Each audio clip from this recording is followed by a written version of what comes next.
Bien sûr, Maître Ousmane Sey du pool des avocats de l'ancien Premier ministre, le chef du gouvernement, Dr Ibrahima Kassori Fofana, le dernier d'ailleurs Premier ministre sous l'ère Alpha Condé, qui malheureusement a été retourné en prison après avoir été entendu par la chambre de contrôle de l'instruction de la CRIEF, Cour de répression des infractions économiques et financières. Sur ce, nous recevons un de ses avocats donc dans ce studio et sur ce plateau pour ensemble parler de ce sujet. On précise d'ailleurs qu'une conférence de presse a été animée ce matin dans ce sens pour donner le point de vue par rapport à cette autre actualité judiciaire. Maître, bonsoir et bienvenue dans cette émission. Bonsoir, cher.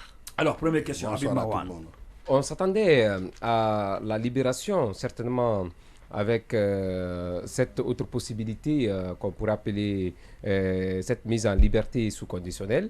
Mais très malheureusement, votre client a été débouté hier devant la chambre de contrôle de l'instruction de la Cour de répression contre les infractions économiques et criminelles. Dites-nous comment financière. vous, judiciaire, voilà, donc financière, j'allais dire. Dites-nous, vous, en tant qu'avocat de Ibrahima Kassori Fofana, qui a passé plus de 7 mois en détention, comment avez-vous vécu cet arrêt de cette chambre qui a débouté votre client, ou d'ailleurs, de façon étendue, qui vous a débouté tous? Oui, avec amertume et tristesse. Vous savez, c'est la 3e fois que le juge chargé de l'instruction de ce dossier a accordé à M. Ibrahima Kassori Fofana la liberté provisoire sous contrôle judiciaire.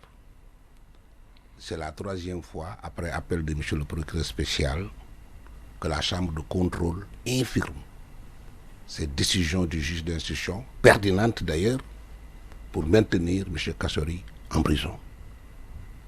M. Cheikh a dit tout à l'heure que M. Kassori est retourné en prison. Il n'est pas retourné, il y est resté.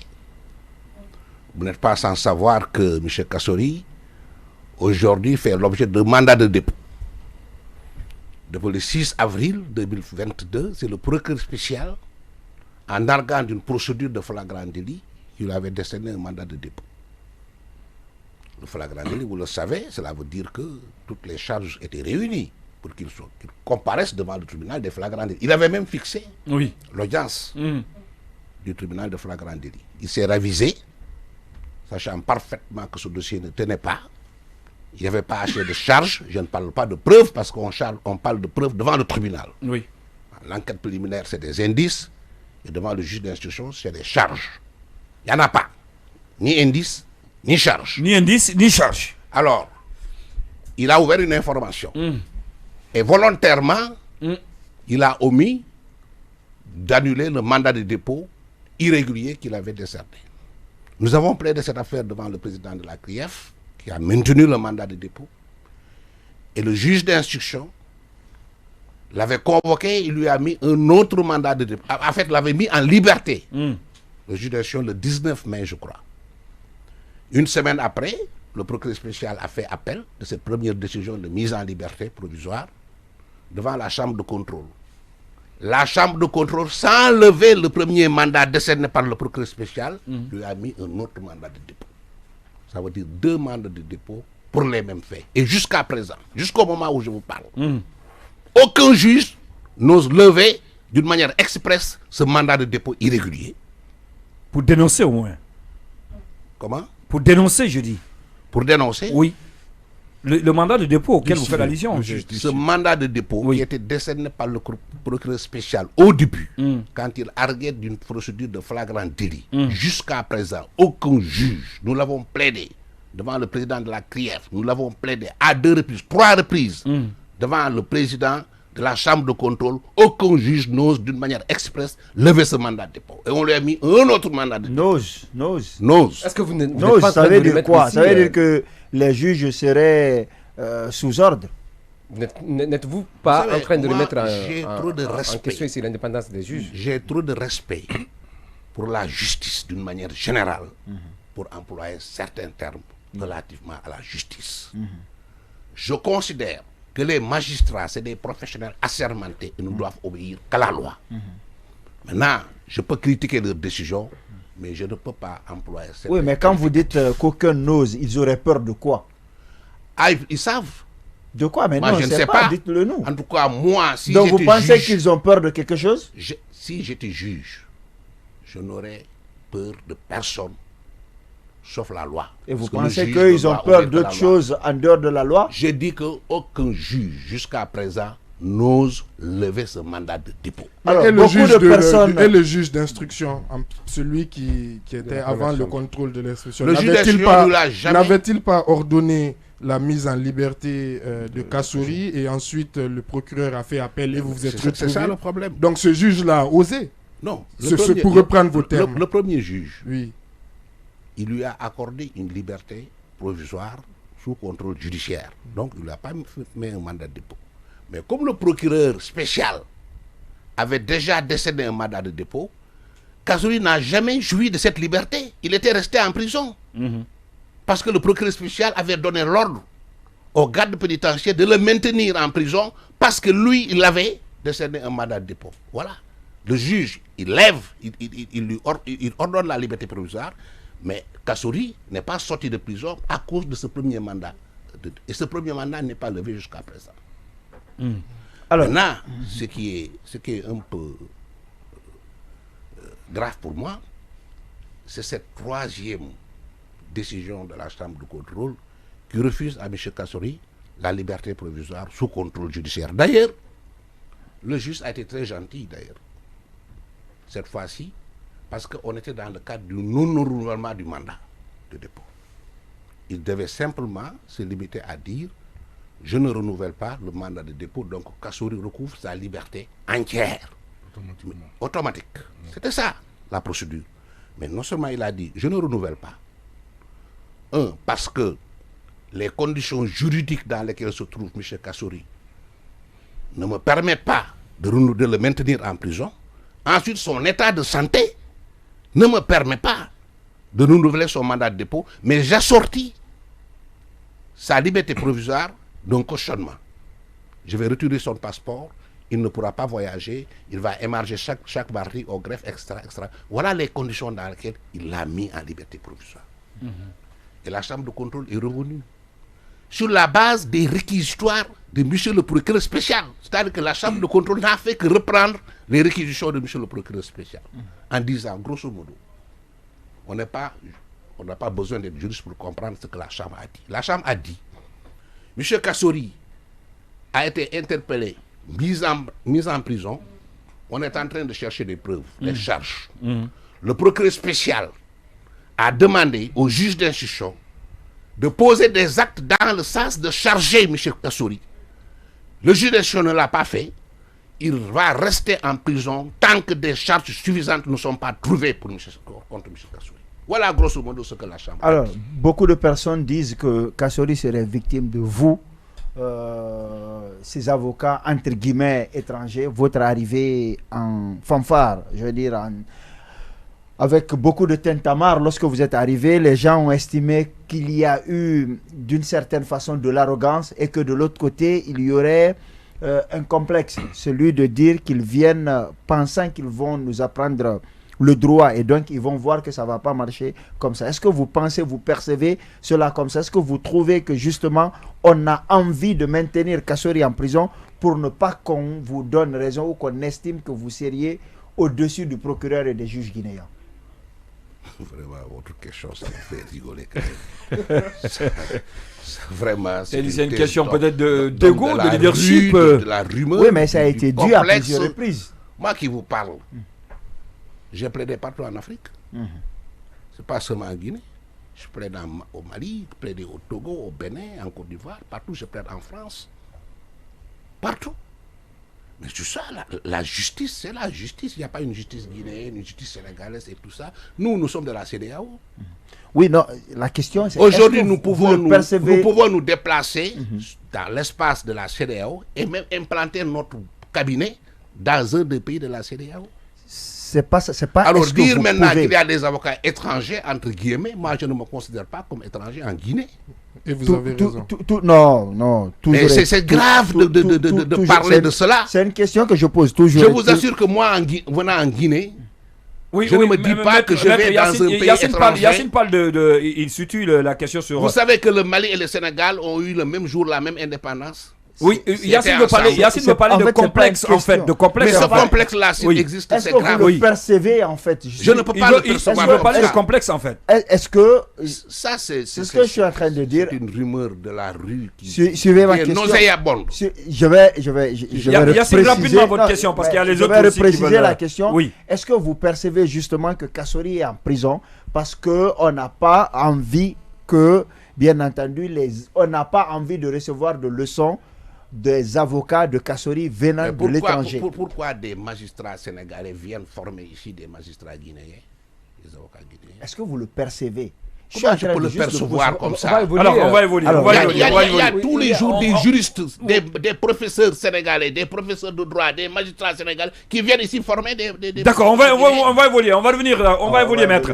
Oui, Baïla, allez-y, votre question. Ensuite, on va donner à Diallo, Monsieur Diallo, de poser la question. Allez-y. Comment on peut expliquer que dans d'autres dossiers, cette même chambre de contrôle de l'instruction ait pu oser, toujours pour reprendre vos termes, ait pu oser prononcer la mise en liberté de certains prévenus, je pense notamment à Damantan Camara.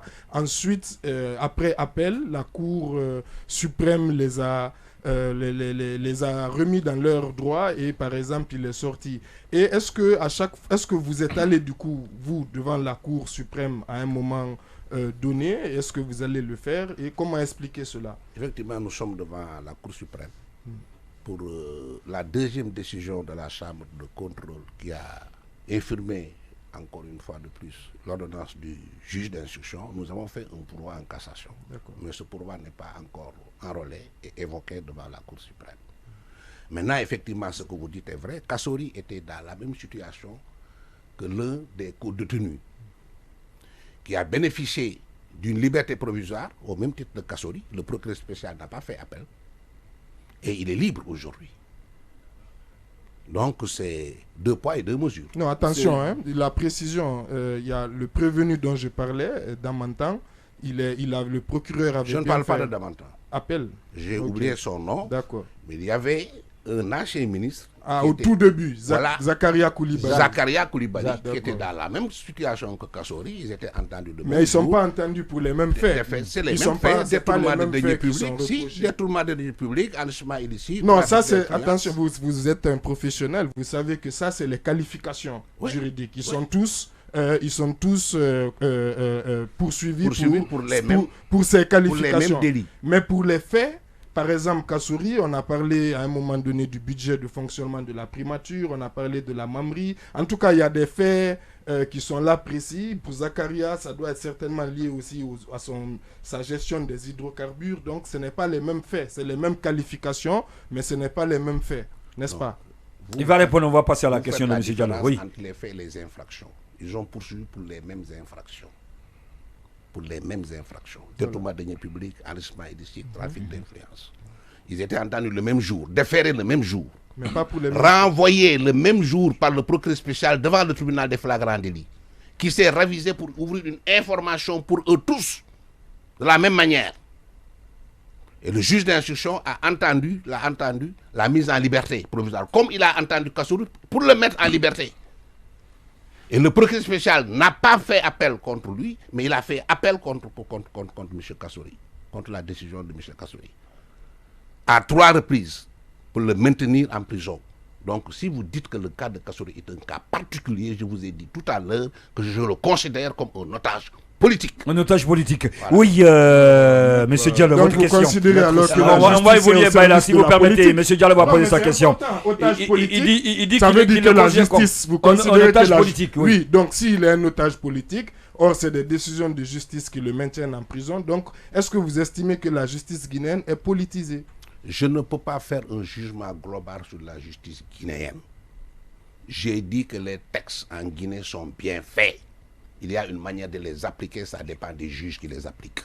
Je ne peux pas mettre dans le même lot tous les magistrats de la Guinée, c'est pas possible. D'accord. Je ne peux pas émettre aussi un jugement de valeur sur l'ensemble de la... Je respecte la justice. D'accord, guinéenne. et c'est compris la partie là. Oui, monsieur Diallo, allez-y, votre question. Maître Ousmane, je voudrais que vous expliquiez de façon très simple les textes légaux sur la base desquels la Cour l'instruction de contrôle a maintenu, et quels sont d'après vous les textes qui auraient pu donner la liberté. De façon très simple, quels sont les textes qui auraient démonté tout ce que vous avez appelé une mauvaise application de toute cette textes auprès de la manœuvre, Cour de disons. Constitution. Oui. Bon, là, je peux vous dire que le texte sur lequel le procureur spécial s'est fondé et la Chambre de contrôle s'est fondée pour maintenir M. Kassori en prison, c'est l'article 235 du Code de procédure pénale.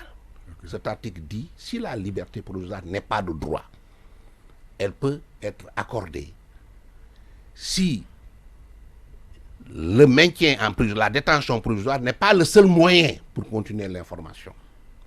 Et s'il y a la gravité des faits, alors comment le procureur spécial et la Chambre interprètent ce texte? Ils disent que ils confondent le procureur spécial et la Chambre de contrôle, confondent faits et infractions.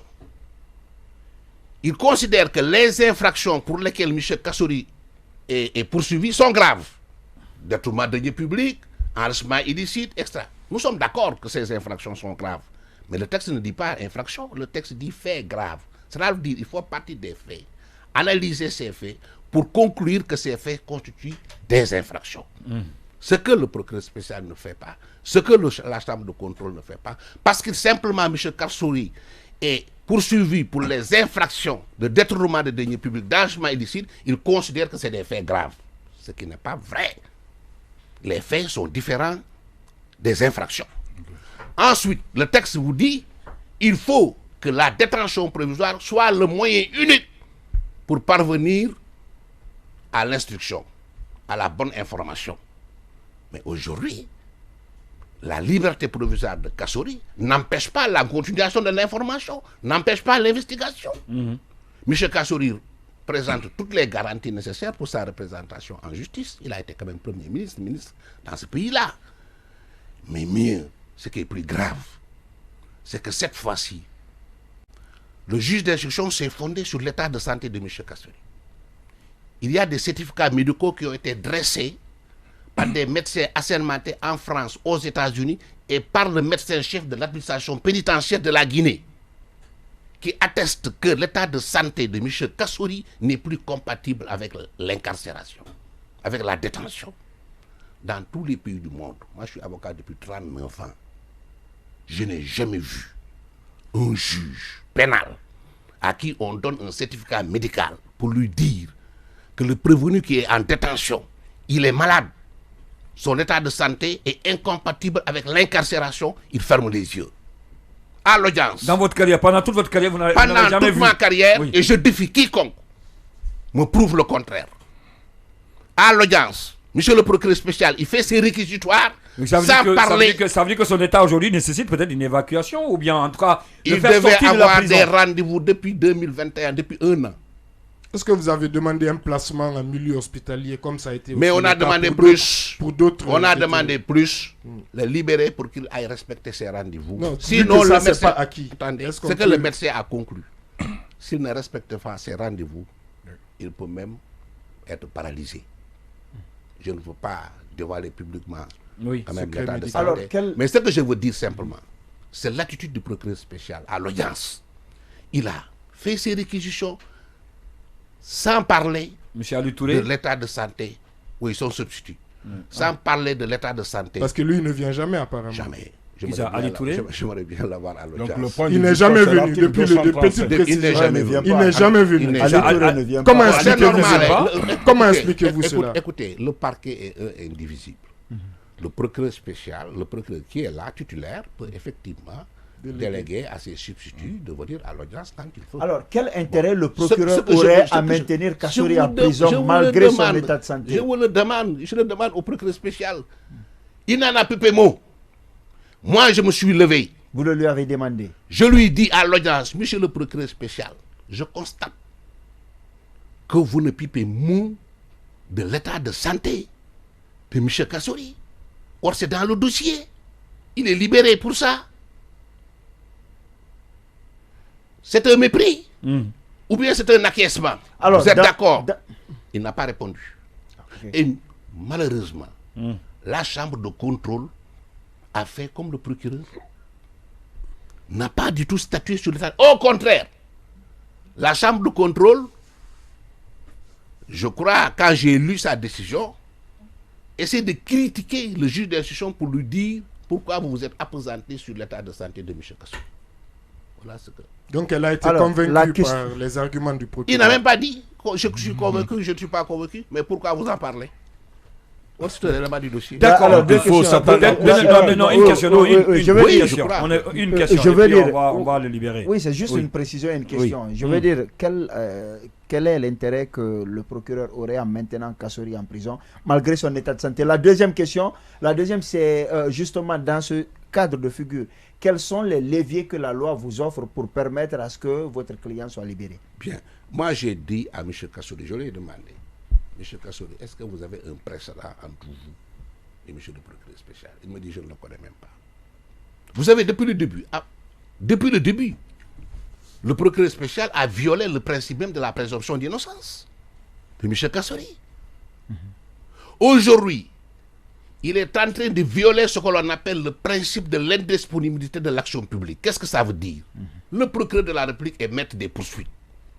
Quand il poursuit, il transmet le dossier au juge d'instruction, il est dessaisi. Il y a une séparation entre les fonctions de poursuite et les fonctions d'instruction. C'est le juge d'instruction qui instruit. Mais aujourd'hui, c'est le procureur non seulement qui poursuit, mais qui instruit le dossier. Il fait des réquisitoires supplétifs in personam. Il demande aujourd'hui au juge d'instruction d'inculper la fille de M. Kassori et le gendre de M. Kassori. Sur aucune base. Sur aucun fait sérieux. Et parce que le juge d'instruction tardait à le faire, il a dit à l'audience, à la chambre de contrôle, tant que le juge d'instruction n'a pas accompli les actes que je lui demande, d'instruction que je lui demande, il faut le maintenir en prison. Cette confusion-là est très grave pour tout citoyen guinéen. Le procureur de la République n'a pas le droit de destruire un dossier. Vous faites des révélations là. Oui, il n'a pas le droit de destruire un dossier. Il poursuit. Il est le maître des poursuites, mais il n'est pas le maître de l'instruction. Il entretient cette confusion-là. Et aujourd'hui, il en veut au juge d'instruction parce que le juge d'instruction, il est autonome. Ouais. Il n'est pas le subordonné du juge d'instruction. Il n'est pas tenu d'accomplir tous les actes que lui demande d'accomplir le procureur de la République. Pourquoi? Parce qu'il y a le principe de l'indisponibilité de l'action publique. Quand le procureur saisit le juge d'instruction, il le saisit in rem. C'est-à-dire il le saisit en vertu des faits. Il appartient au juge d'instruction de mener son enquête à charge et à décharge. Suivant les faits, s'il estime que tel fait doit entraîner l'inculpation de telle personne, il le fait. Mais qu'est-ce qui prouverait que le juge d'instruction n'a pas instruit à décharge et n'a pas suivi l'injonction du procureur? La preuve, oui. Il estime qu'aujourd'hui, le maintien de M. Kassori en prison n'est plus nécessaire pour continuer l'instruction. Et le procureur spécial estime le contraire, fait le contraire, fait appel, venez soutenir le contraire. Au moins, le juge d'instruction, il le fait sur la base de textes, sur la base d'arguments de droit pertinents, ce que ne fait pas le procureur spécial. Mais est-ce que le procureur... Alors, quelles sont les leviers que ça n'a pas répondu le président? Il n'a pas répondu à la deuxième question. Les leviers que la loi lui donne, lui permettant de... C'est une décision rendue par une cour qui en appelle, une chambre. Nous pouvons faire un pourvoi en cassation. Nous l'avons déjà fait. Maintenant, s'il arrive que, franchement, on n'a plus d'espoir devant la justice guinéenne, on peut retourner vers la justice internationale ou bien la justice régionale. On peut le faire. Mais moi, jusqu'à preuve du contraire, j'avais dit que nous sommes devant la justice guinéenne. Nous avons des faits, nous avons la loi guinéenne, et que par rapport à ça, on peut avoir raison devant la justice guinéenne. Jusqu'à présent, je maintiens cet espoir-là. Mais la dernière décision rendue par la Chambre de contrôle de la Guinée me refroidit terriblement. D'accord. L'avant-dernière question, allez-y. Oui, Et maître, puis on va terminer. à l'entame de vos propos, vous avez tout à l'heure dit que Kassouri est un otage politique, puisqu'on est dans un volet judiciaire du dossier, on est dans un dossier judiciaire qui peut nous amener quand même dans ce volet politique de ce dossier judiciaire. Mais à quoi peut ressembler aujourd'hui le poids de Kassouri jusqu'à ce qu'il puisse menacer tant, alors que c'est le dernier poids de la classe politique, pour ne pas dire qu'il est le poids coton de tout ce qui pèse aujourd'hui sur l'échiquier politique. Oui, mais on peut se référer de ces différents. Il fait partie des 0,0%. Mais je n'ai pas la prérogative d'apprécier la politique intérieure guinéenne. Ce n'est pas mon problème. Mais cela ne vous empêche pas plus de vous prononcer ou de caricaturer l'aspect judiciaire en tentant d'aller sur je vais vous le dire. Ce n'est pas en appréciant l'aspect, la politique intérieure de la Guinée que je le dis. Je sais simplement que... Quel est le poids de Kassouri pour qu'il puisse tant impressionner les gens jusqu'à ce que le procureur mais quand il a été vous m'écoutez, je parle de la qualité de ça. Vous savez bien que M. Kassouri, c'est un homme politique. Il avait un parti politique. Il a fusionné son parti avec le parti de l'ancien président. Et c'est à ce moment précis qu'il a été arrêté. C'est terminé. Et il est venu à la tête en tant que président du conseil provisoire. Oui. C'est tout. Moi, c'est l'appréciation que je fais. Maintenant, le poids politique de M. Kassouri sera apprécié par les Guinéens, par les électeurs guinéens. C'est pas moi de l'apprécier. On va clore avec la conférence de presse rapidement. Oui. De ce matin. Oui. Oui, la conférence de presse. Vous avez animé une conférence de presse ce matin? Oui, je crois que c'est ce que j'ai dit. C'était pour dire ce que vous avez expliqué. D'une manière générale et alerter l'opinion publique guinéenne et l'opinion internationale sur l'état de santé de M. Kassouri, qui malgré cela est maintenu en prison d'une manière volontaire. Aujourd'hui, l'État guinéen est entièrement responsable de la santé de M. Kassouri, d'autant plus qu'il y a un précédent. Il y a un détenu qui est mort en prison récemment. Oui, le Sédi Camara. Oui. Donc, je voulais alerter sur ça. Je voulais aussi mettre en relief les arguments qui ne sont pas conformes au code de procédure pénale qui ont été étalé par la chambre de contrôle de l'instruction. Je rappelle que la seule mission de la chambre de contrôle, c'est de contrôler la régularité de la procédure. Aujourd'hui, aussi bien le procureur spécial que la chambre semblent se substituer au juge d'instruction qui a le dossier pour lui dire voilà ce que vous devez faire, qui lui demande d'instruire à charge et non pas à décharge, qui lui disent il nous faut des charges contre Sankori, contre M. Kassouri ici, en instruction, sinon il ne sortira pas. Or, aussi bien le procureur spécial que le juge d'instruction doivent faire les réquisitions à charge ou à décharge. Ou à décharge. Pourquoi reprocher à un juge d'instruction de dire quoi? Je ne vois pas pourquoi je vais maintenir telle personne en prison. D'accord, Bella, posez votre question, la dernière, et puis on va passer à l'autre sujet. Non, comme vous dites que le procureur instruit, on va dire, à la place du juge d'instruction, du coup, est-ce que c'est parce que du coup le juge d'instruction laisse faire et ne prend pas toutes ses responsabilités? Et vous avez parlé de réquisitoire supplétif. Est-ce que la loi permet effectivement au procureur de faire un réquisitoire supplétif, c'est-à-dire après avoir fait un premier réquisitoire, de revenir avec d'autres indices ou d'autres charges pour prendre... Très bonne question. Vous savez, la saisine du juge d'instruction, le juge d'instruction peut être saisi directement par une partie civile, avec constitution de partie civile, mais la plupart du temps, le juge d'instruction est saisi par le procureur de la République. S'il est devant un dossier un peu complexe, il ouvre une information. Il le saisit par ce que l'on appelle le réquisitoire introductif. Mais ce réquisitoire introductif, c'est sur les faits.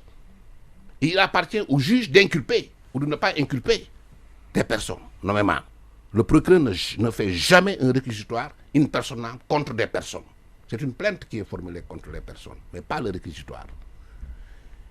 Il peut faire des réquisitions supplétifs, mais ces réquisitoires supplétifs doivent avoir un lien avec le réquisitoire introductif, avec les faits qui ont introduit la procédure. Vous ne pouvez pas poursuivre Kassouri pour détournement de deniers publics. Sur les faits d'ailleurs, vous savez les faits c'est quoi? M. Kassouri a été ministre, a été directeur, a été Premier ministre pendant telle année de telle année. D'accord. Il possède des comptes bancaires. Oh, d'accord. Mais il ne dit pas dans quelle banque. Il ne dit pas les montants dans les comptes bancaires. Il possède des immeubles. D'accord.